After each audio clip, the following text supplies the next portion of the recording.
Prior to getting elected last November, I spent the last 18 years as a public high school teacher. So I've dedicated my entire life personally and professionally to improving the quality of education in our state. Today, my two children also attend our local public school. And so I've had the opportunity to see school districts spend money both from within and without.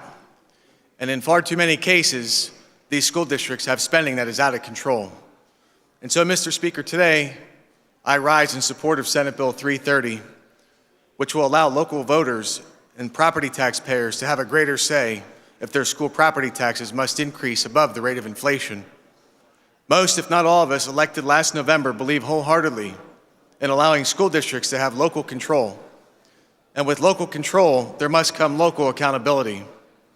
If this body cannot come to an agreement on a uniform manner to address the crippling property tax issue we have in Pennsylvania, then this cost control measure is the closest thing we can give our property taxpayers back home.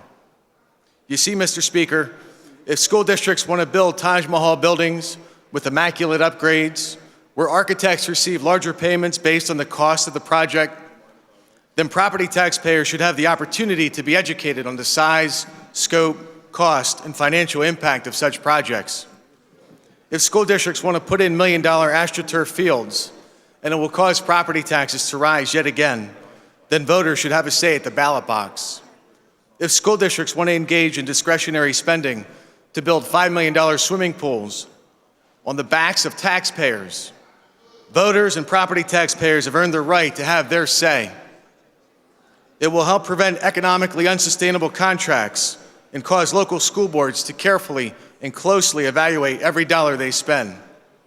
You see, Mr. Speaker, this bill is for every senior citizen whose front porch I stood on, who begged and pleaded with me to do something about their astronomical rise in property taxes. This bill is for every person on a fixed income, especially our seniors, who struggle to make ends meet and who have already sacrificed much of their own household spending in these difficult economic times. This bill is for every young family just starting out in their first home, struggling to raise their children, pay their bills, and make ends meet.